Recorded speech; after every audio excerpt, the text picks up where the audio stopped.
It arrived in the mailroom without any label or packaging. Just a plain black USB drive inside a small envelope. No return address. The front desk assumed it was meant for IT, calling it a computer thing, and casually dropped it on my keyboard. I should have thrown it away the moment I saw it. But I didn't.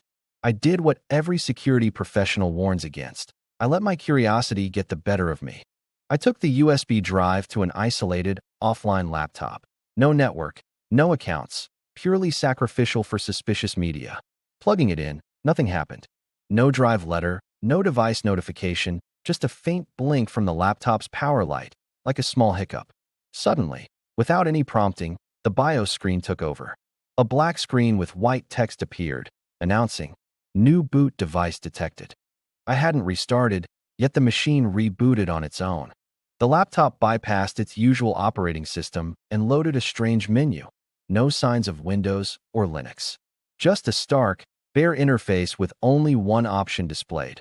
1. Inventory. I stared in disbelief, then a second option appeared. 2. Audit. And finally, a third. 3. Compliance. It felt like an elaborate prank from someone trying to mess with IT, but I pressed 1, ready to see what it was hiding. Selecting inventory, the screen flooded with lists of asset tags. Every laptop, every phone, every badge reader in the company, and even devices that weren't supposed to be connected to our network. Alongside each device was a small status indicator colored green, yellow, or red. The red list was unusually long. My concern grew as I realized this device had access to more than just data. It had a full map of our inventory. Next, I chose audit. Names appeared, employee names, each accompanied by a percentage labeled likelihood of policy violation. My own name was listed with a chilling 99% beside it. I swallowed hard. Suddenly, the USB drive started heating, not just warm, but hot enough to feel like a heating element against my palm. The laptop's fan roared to life, and the screen flashed. Audit complete. Remediation required. I yanked the USB drive out. The laptop stayed on the menu, which now changed, offering a new option, remediation. The cursor moved by itself and automatically selected remediation.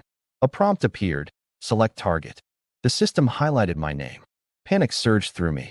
I slammed the power button, shutting everything down. But the USB drive wasn't done. It started vibrating quietly, like a phone receiving a call. Across the room, my personal laptop, untouched and untouched by the USB drive, suddenly woke from sleep. Its screen lit up unexpectedly, revealing a window, not malware, not ransomware, but a corporate compliance training page. At the bottom, a simple message, "Thank you for volunteering."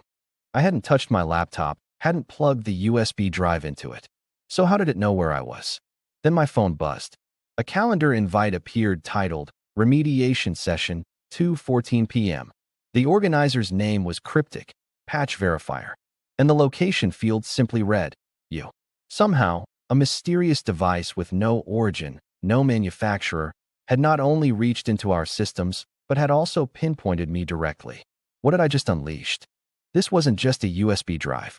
It was a silent sentinel, invisibly embedded at firmware level, capable of roaming through isolated systems, gathering information, assessing risks, and enforcing compliance, all without traditional software footprints. It turned the rules upside down, blurring lines between hardware and software threats. The question remained, who created it?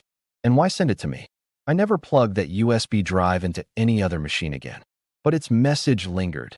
In the world of cybersecurity, the threats are evolving, quietly, invisibly, and sometimes arriving in unmarked envelopes.